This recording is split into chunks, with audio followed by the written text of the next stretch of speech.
The Denver Broncos were living that Miller high life last year, but it's back to reality there in Colorado. Trevor Siemian is the starting quarterback this season. Oh, my God. Are the Broncos, do they have any chance of repeating, let alone making the playoffs? We're about to answer that question along with the rest of the AFC West. Kyle Gaffner is here. I'm Adrian Fedke. More predictions, more previews. Football's right around the corner, starting next Sunday. Can't wait. Next Thursday. Yeah, yeah. Kicking it off on Thursday. That starts on Thursday. I meant to say all the teams start on. Well, actually, there's Monday night games too. So I fucked up. I fucked up. It's all right, and it's going to be a rematch of the Super Bowl again. It's going to be the Broncos versus the Panthers. They're going to get slaughtered this time because they've lost a lot of pieces on that team. They still got that really great defense, though, so that's going to carry them a long way. Yeah, and we're going to start with the Broncos right now. You know, it's crazy. So they're starting Trevor Siemian, 7th-round pick from last year, I believe. So Northwestern product. But to think about it, if you really, really think about it, how much of a drop-off is he going to be from Peyton Manning from last year? Right, because it's not the Peyton Manning of old that we were used to seeing. He's basically going to be like a time management type of quarterback, which Peyton kind of was last year. Feed the ball to the running back, do little short hook routes, slant routes, and let that defense do most of the work for you. Yeah, apparently they're really high on Siemian. He has a pretty strong arm. Now I don't have him ranked very high, but we'll see what happens. I'm really curious to see how that plays itself out, because that defense is still very, very strong, even though some guys left via free agency. Malik Jackson, who's the other one? There was a linebacker. What's that? Danny Trevathan left. Danny Trevathan, there you go. That was the one I was thinking about. So you had some guys leave via free agency, but other than that, it's almost the same defense returning. You still got Von Miller, fresh off his big deal. You got DeMarcus Ware. They did sign Jared Crick. I mean, not that he's anything special, but he did get to play with J.J. Watt for a couple of years, got to learn the tricks of the trade. Derek Wolfe broke out last year. You still got Brandon Marshall on that team, and the secondary is loaded. Might be the best in the league.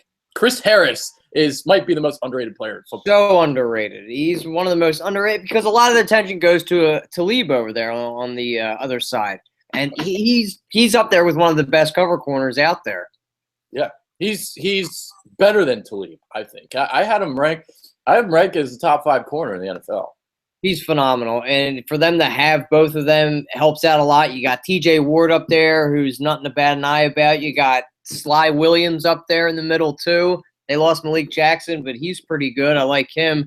And also to spell DeMarcus Ware and Von Miller, they got Shane Ray and Shaq Barrett coming off the bench, who are really good energy guys who can track down the quarterback as well.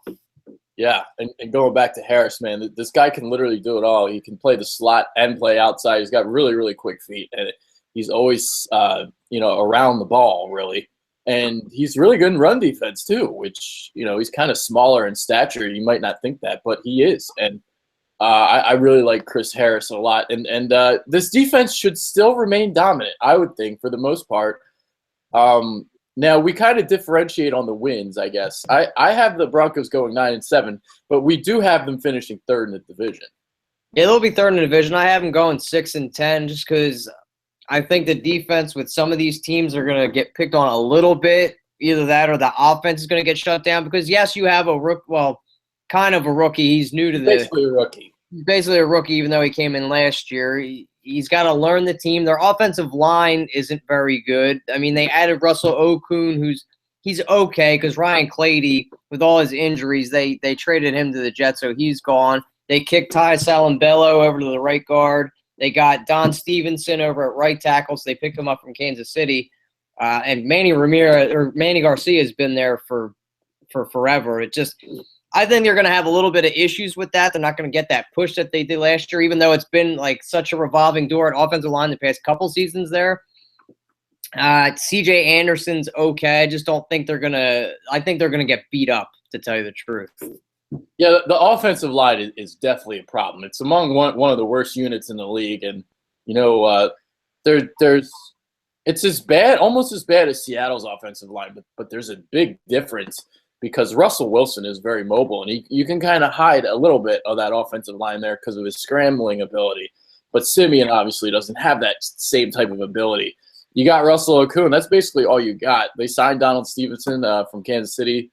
Ty Sombrilo moves in the guard, like you were saying. You got Max Garcia. Matt Paredes is actually okay, but it's slim pickings, and that's the concern because, Simeon, the young, at least Peyton Manning, as bad as he was last year and as deteriorated his arm strength became, at least he could get the ball out kind of quickly. And you're going to have to with this offensive line, and that's what the story is going to be with Simeon is he going to be able to handle himself with this poor offensive line? I mean, teams are going to come after him, and I don't know if he's going to be able to handle that.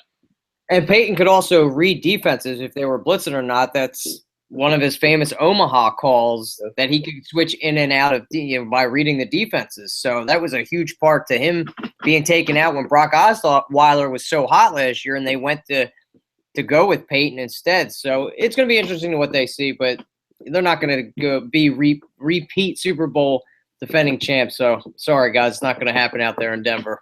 Yeah. So from a physical standpoint, there's really not a drop off but from the mental standpoint, that's where it makes a difference between Peyton Manning and Trevor Siemian.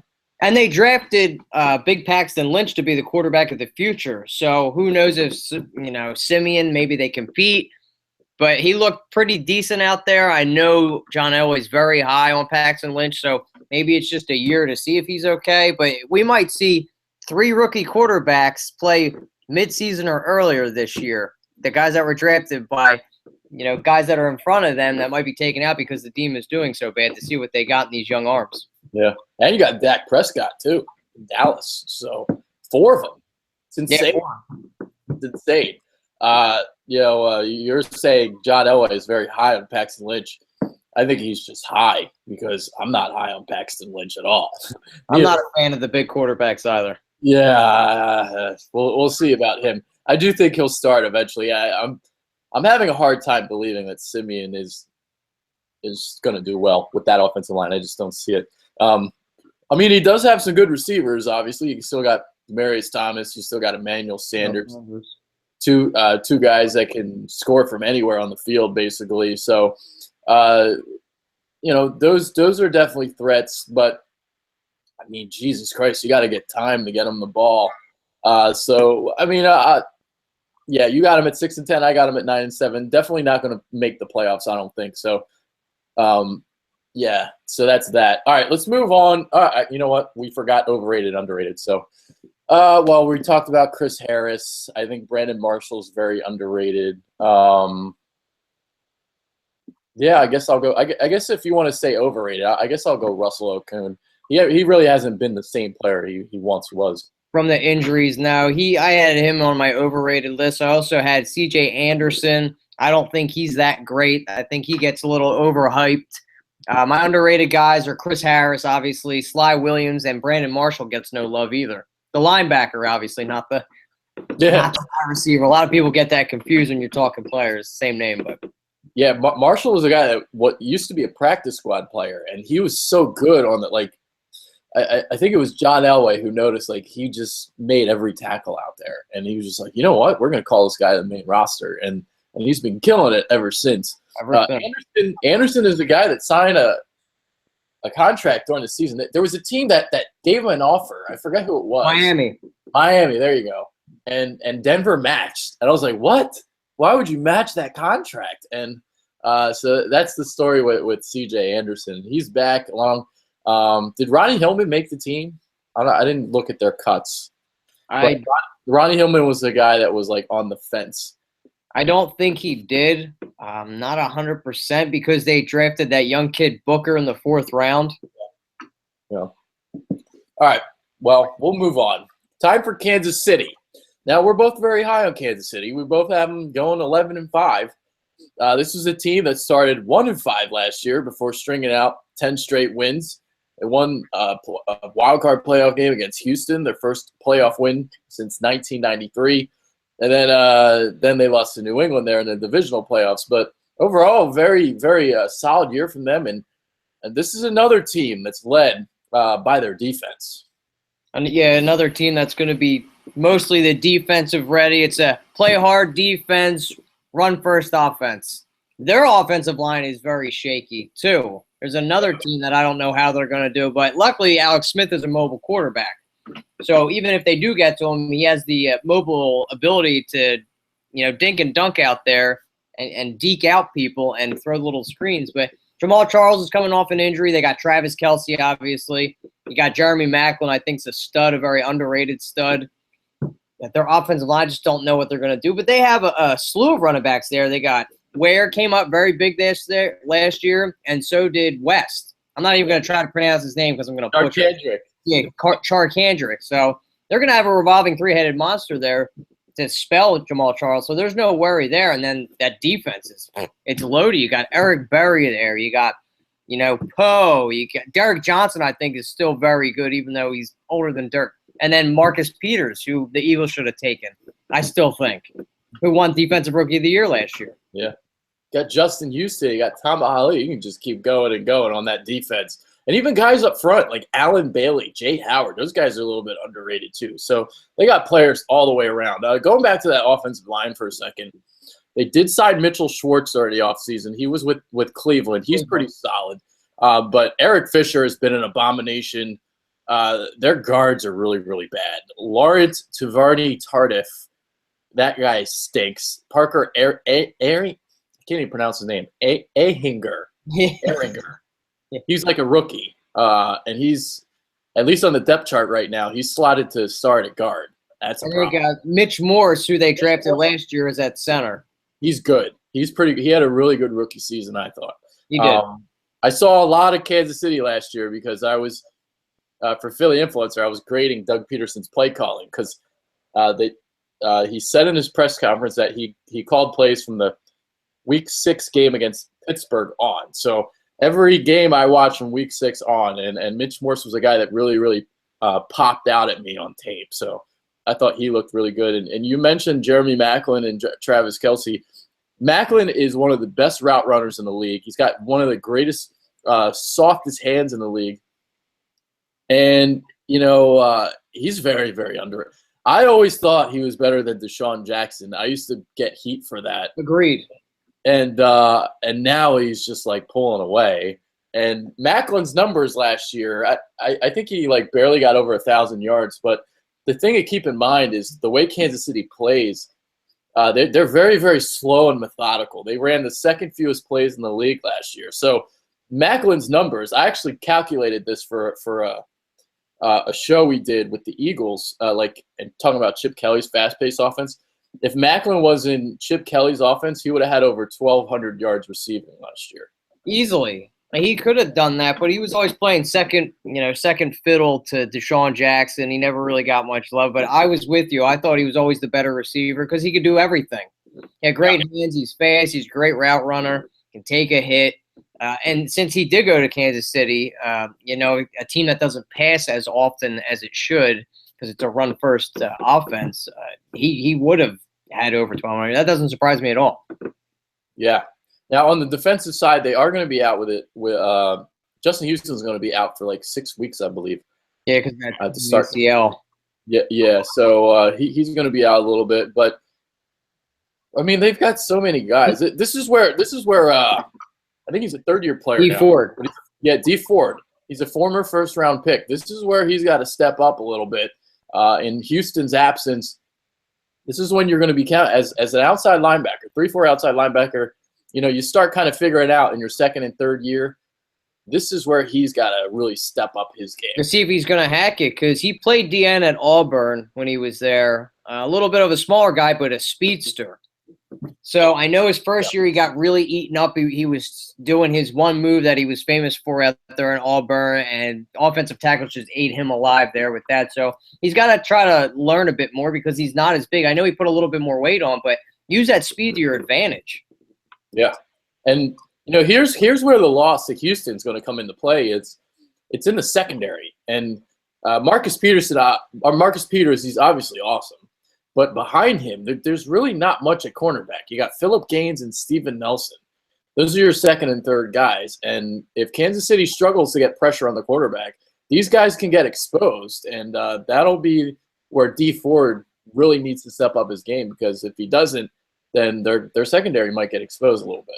Now, luckily, they got Eric Berry out there that can play center field. So they did lose Sean Smith, but you could kick him over. He's a really great cover safety. He can come out and play in the box. So I think they won't be as exposed, but they definitely will. If they don't get enough pressure on them, I think they might be able to get by. Yeah, definitely not going to be able to run on them. You got Derek Johnson there in the middle.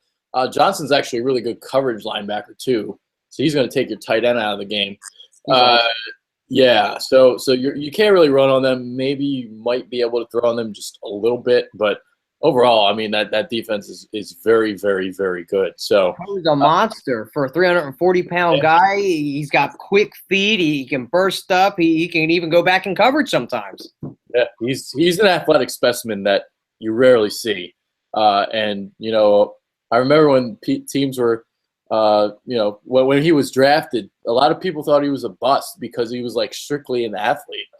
And well, clearly he has proved all the doubters wrong. So he's been really, really good. So I believe I said we're both got him at 11-5. I think we said that. Correct. Yep. Got him going 11-5, winning the division. So there you go. All right. We'll do underrated, overrated right now. I got an underrated guy, Josh Maga, inside linebacker. All this guy does is make tackles. I mean, this guy was everywhere from when I was watching them last year. I mean, every game he was wowing me. And then I talked about Alan Bailey and Jay Howard. I'll go with those guys too on the underrated side. It's hard really giving it an overrated guy. I don't know. I really got nothing. I went with Fisher, even though the sample size isn't that much, but for being a top overall pick, you would expect him to flourish a little bit more, and he just really hasn't shown me anything. So I went for him for being my overrated guy. Yeah, I guess you could say that. I mean, I think people know he sucks, so that's why I didn't really think about it. But yeah, that would be the guy I would pick, because there's nobody else on this. There's really nobody really you can. And my underrated guy, it was Jeremy Maclin and Derek Johnson. You don't really hear too much about Derek Johnson, but he's been a staple there for 12 years already. Yeah, Derek Johnson is one of the best inside linebackers in the game. But like when you think of inside linebackers, you think of like Luke Kuechly and Bobby Wagner maybe, and you don't really maybe not consider Derek Johnson part of that mix. And well, he is. So yeah, but he's only I've been to like 2 Pro Bowls, maybe 2. He hasn't been to many Pro Bowls for as well as he's played over the years. Yeah, so there you go.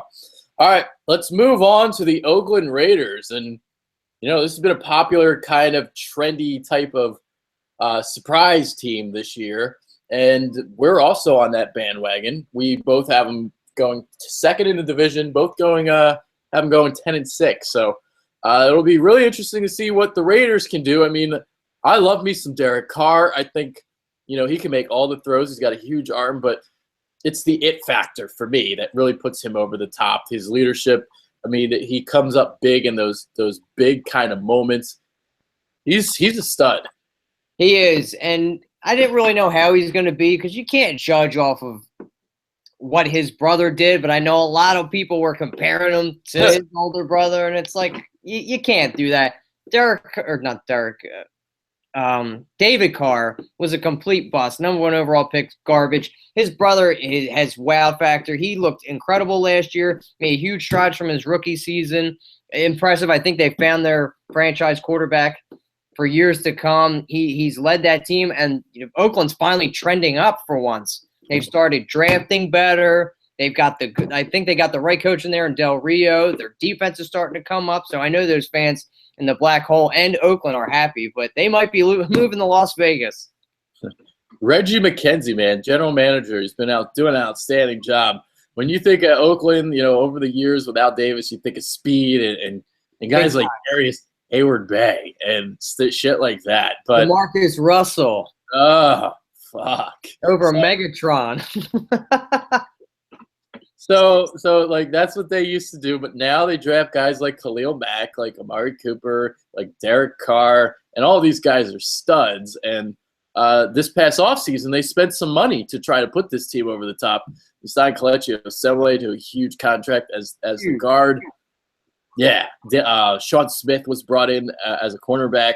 Reggie Nelson. Who's that?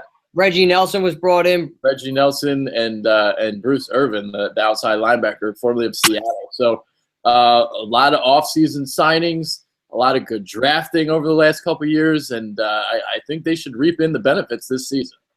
Yep, players have actually wanted to come to Oakland as opposed to run away, because that was another destination where careers went to die when they were signing, the older guys that were ending their career that wanted big money, but not anymore. Like, I thought Osemele was like a great signing, one of the best signings they had all season. And then you bring in a Sean Smith and the Reggie Nelson, guys that know how to do it, and then give Khalil Mack some help on the other end to help out Khalil Mack.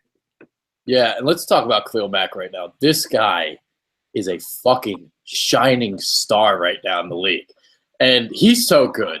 Last year, you know what he did?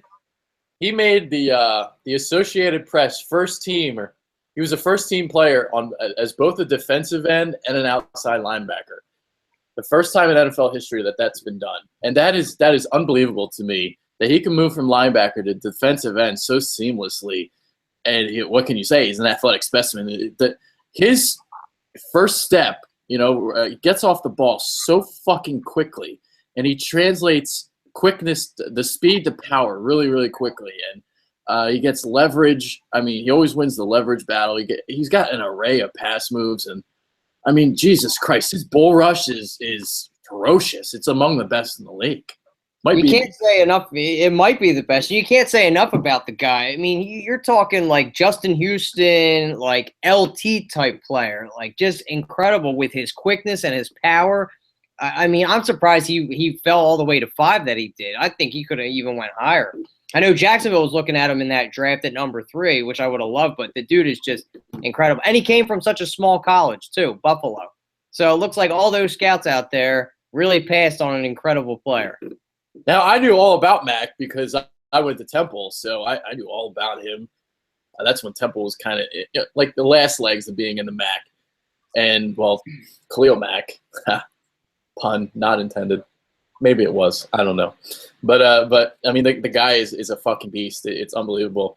And, even some other guys on this, they picked up David Amerson last year. Their cornerback stunk. And they picked up Washington's trash, and they turned it into gold. Amerson led the NFL in pass breakups, so he was really good for them. And another guy that's really, really underrated, very, very stout against the run, it's Dan Williams up front as a defensive tackle. That guy's a beast too.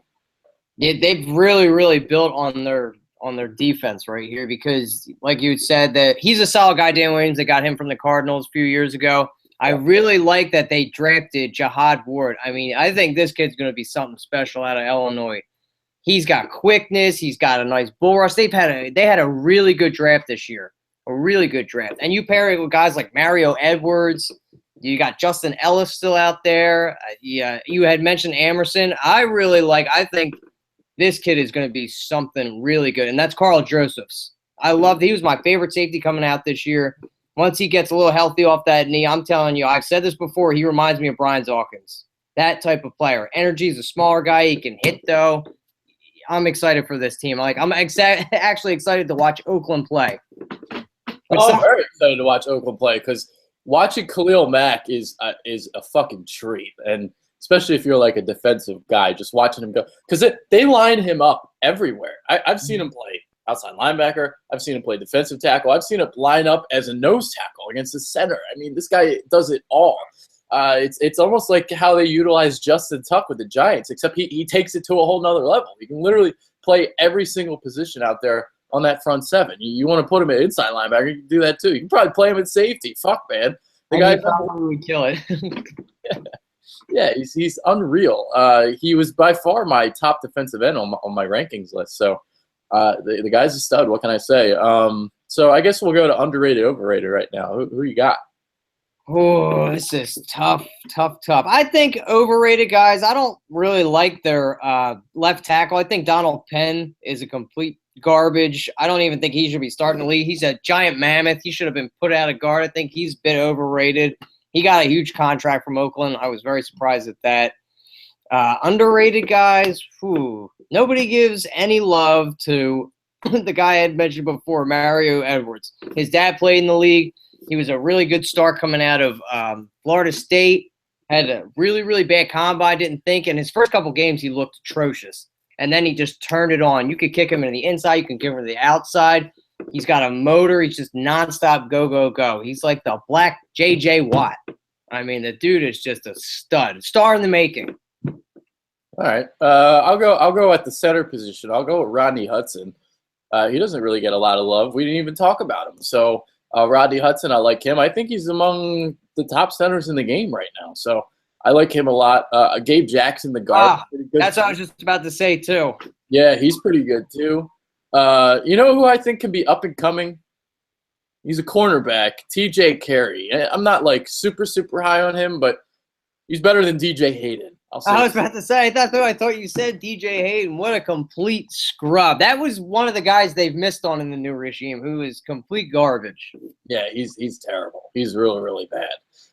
Overrated, I mean, I don't know. I don't know how people think of Michael Crabtree.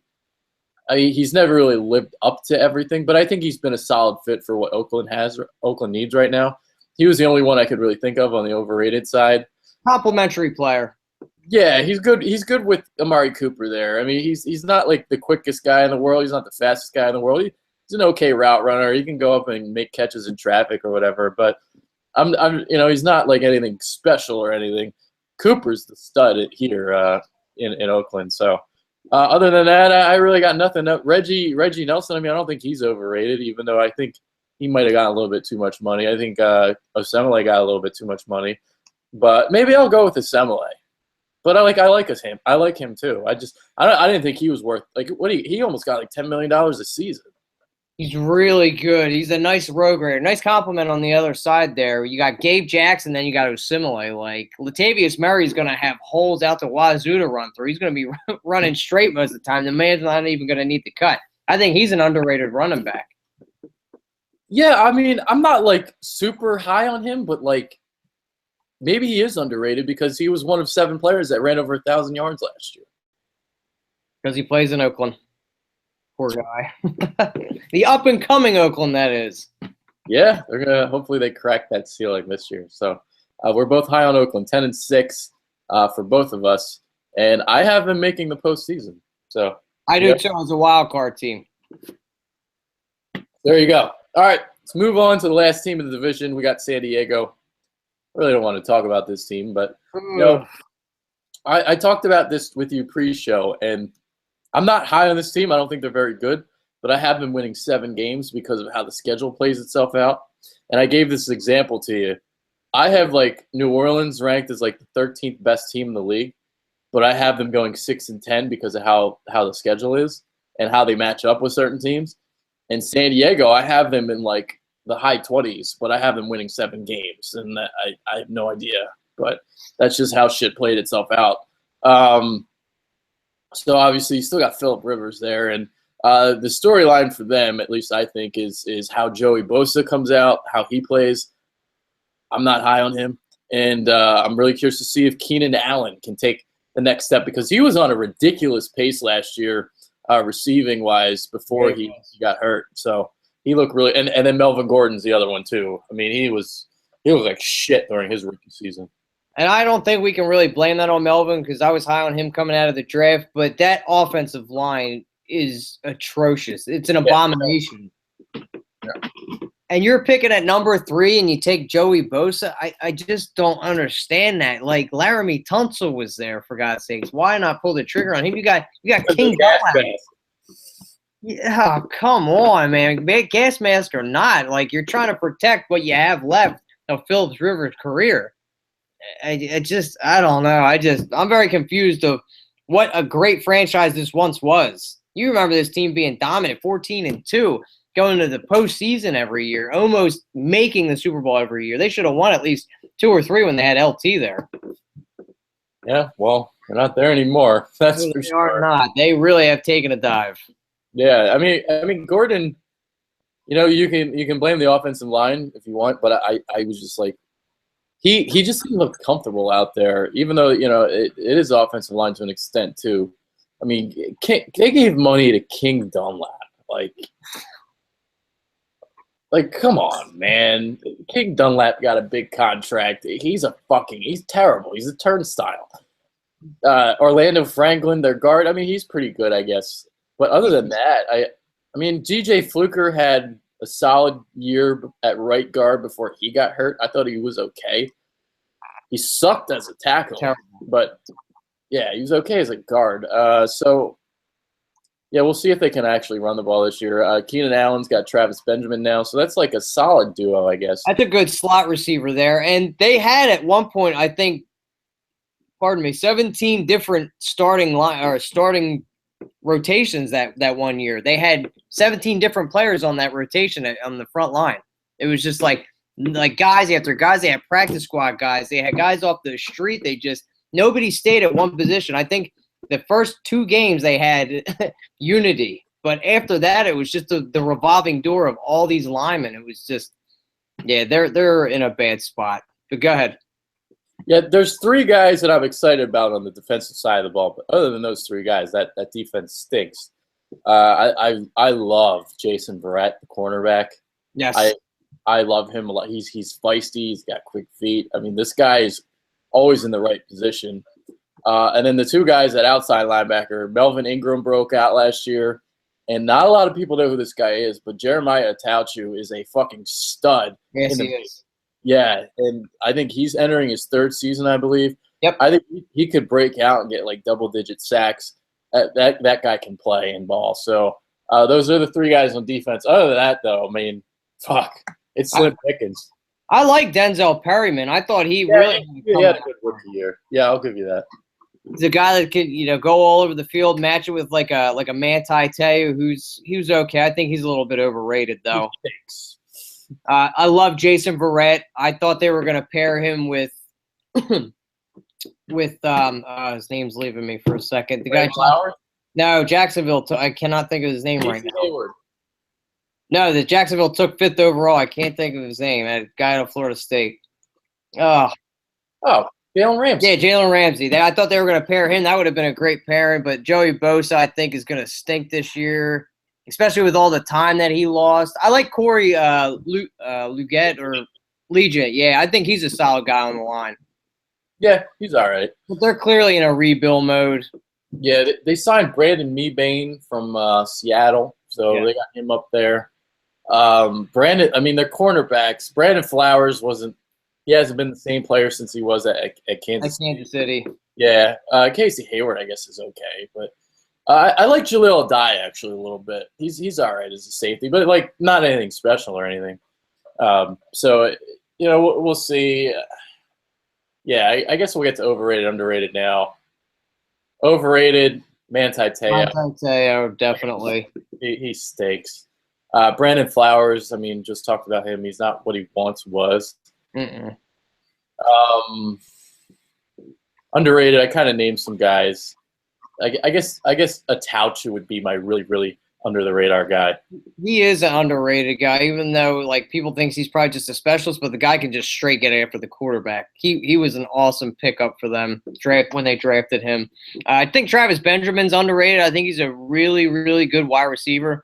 I think he will complement Keenan Allen perfectly. Like, I'm glad he actually has a quarterback that can throw to him, because you saw what bright spots when he was with Cleveland, what he did. So I think he's going to have a breakout year this year. So fantasy guys, definitely pick him up. I'll throw a name out there.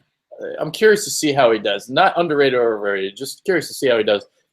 Is Kyle Emanuel. This guy had a really, really, really good preseason last year, and he made some plays early on in the year, and then he kind of got lost in the shuffle.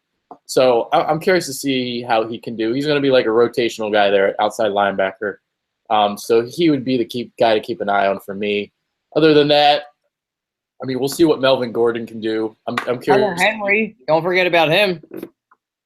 Yeah, the rookie there, tight end. He's going to be the guy that takes over for Gates in a couple of years. So Gates is what now? 36, 37. He's up there. Yeah. So, but Gates, I mean, he just uses his big body. He knows how to box people out because of his basketball background. Yep. So that's what he's still doing there. So, yeah, that about wraps it up for the Chargers. That's all right because Tony Gonzalez did it for so many years. So it doesn't matter if he's lost his speed. He's still got the big body and the hands to go along with it. So they are definitely in a transition state. So we'll see how long Phillip Rivers has left when he's in San Diego. If they don't leave for LA next year, that is. Yeah. All right. So that about wraps it up. Any final thoughts on these 4 teams? I didn't get to say I have the San Diego going 4-12. Oh, there you go. Yeah. So it's 4-12. That's probably the more realistic number than what I have. I have 7-9. Like I went through my schedule and I was just like, why the fuck do I have them winning 7 games? They could. Yeah. This is more like a 4, 5, 6 win team on paper, but whatever. All right. That's just how shit played out. For Kyle Gaffner, I'm Adrian Fedke. We're going to be right back because we're going to do the NFC West in a second. So let us know below in the comment section who you guys have winning the division, who's your underrated players, who's overrated, whatever you guys got in the comment section. Let us know. We are out. Peace. Peace.